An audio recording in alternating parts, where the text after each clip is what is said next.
complaining, very good, very, very good. Then the next day it was 1 mile, and the day after it was half a mile.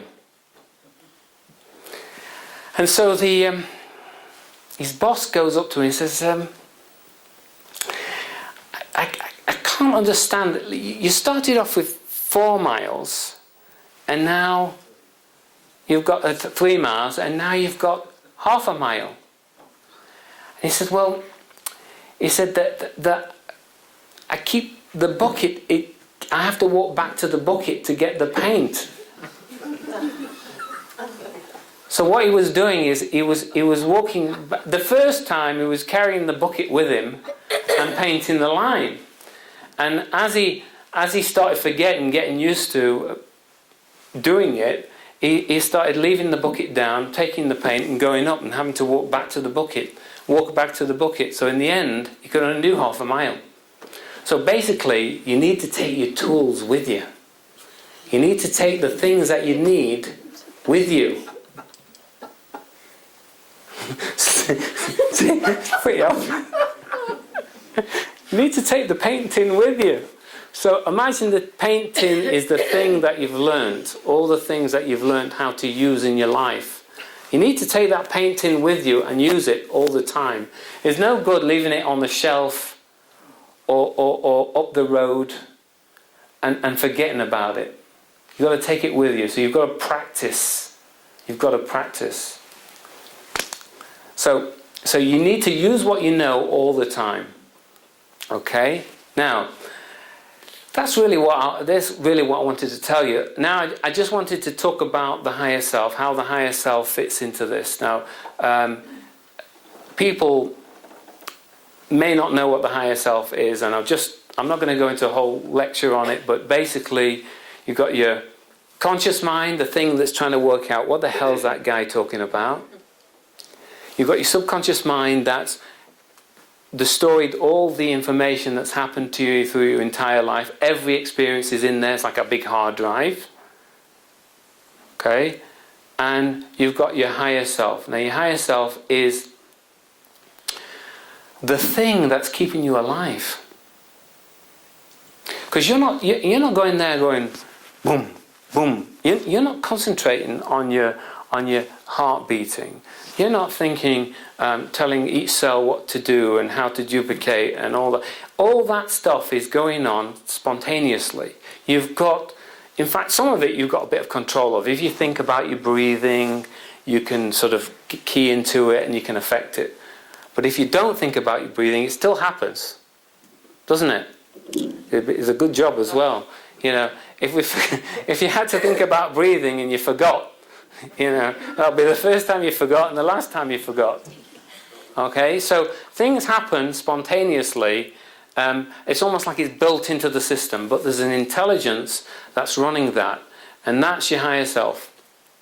Now, the thing about your higher self is that it exists in the now, because only something that is doing something in the now, it's so in the now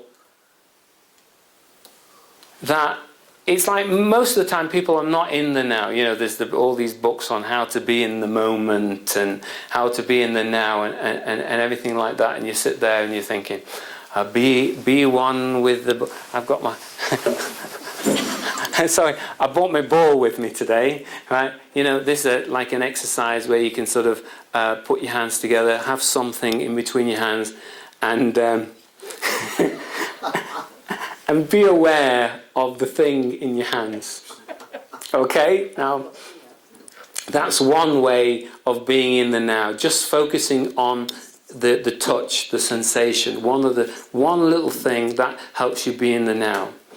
But this part of you, the bit that's making all those changes, if you think about it, it has to exist in the now. It's the bit of you that's doing everything now. It's not doing it in half an hour, it's doing it now.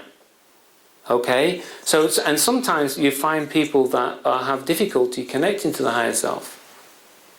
Why do you think they've got difficulty connecting to the higher self? Because they're so far either in the past or the future I just take it, it's like this. Imagine, you know the tin can with a piece of string and another tin can on the end of it? You know, that sort of, you make your own telephone thing when you were a kid, you used to do that. And, you know, it was a bit crazy because the other person was just standing in front of you. It's a bit like what they do now with text messages. They text each other and the other person's in the other room. You know, crazy things like that. But basically, the piece of string represents time, if you like. Okay? So, if your higher self is one end of the tin can, and wherever you are now is the other end of the tin can, then the length of that piece of string is how far you're away from your higher self. Now, people that are quite physical people, you know, very, very physical people, and work hard and do a lot of physical, they're quite good at being in the now. They can access the now because, you know, the physical body works a lot in the now. So it's easy for them. Sometimes you have very sort of deep thinkers, you know, very deep thinkers, and on the other end of the scale you get the person that everything that they do in their life is for the next thing. So you've come here and you're thinking, right, okay, the next thing is he's going to say this. The next thing is going to do that. Then I'm going to have some tea, and then I don't know what he's going to do after this. Then I've got to get in my car and I'm going to drive home, and tonight I'm going to have so and so for my tea, and I might be going out, but I'm not sure. Right? And you may be all the way into next week. I might be talking to you now, and you might be thinking about your job. All the stuff that might be happening or might not be happening in the future. So the person that is so far into the future, that piece of string is really long. Okay? So if you have somebody who has a bit of a problem connecting to the higher self, it's because they're projecting into the future or the past. So they're looking into the past or they're looking into the future. They are so disconnected from now that they have trouble connecting to the higher self. And a good way to get around that is to just do some few physical exercises. There's some mental and physical exercises that you can do just to help someone get into the now. So it's useful for that. Okay, so what can your higher self do for you? Which is really this is why you're here, really. What can it do for you, right? On a physical level, you know, if it's controlling your whole life, then it's the one that's going to make those changes. So if any physical thing's going to happen, your higher self's got to be involved in it. So if you could connect to it, it's going to be very, very useful. Okay? Now, your mind,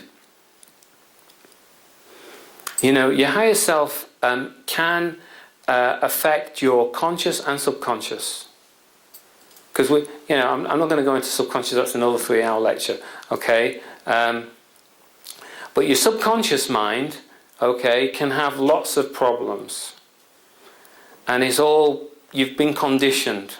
Everything that you've been taught, everything that you believe, everything about society, you've been conditioned. So whoever you are now, you are reacting and thinking based on your previous conditioning.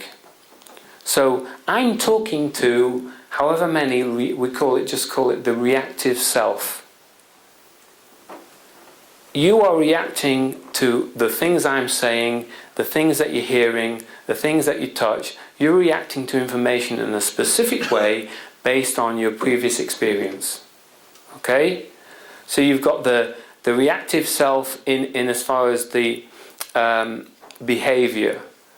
How you react. So if I said to something that completely goes against your belief system, you'll react in a particular way, and you might sort of say, no, and almost block me on everything else that I say to you. So if I said something ridiculous that went against your belief system, everything I said after that, you would block. You can't help it. It's just a normal thing. It's just that, you know, your reactive self is responding to that information. So be aware that whatever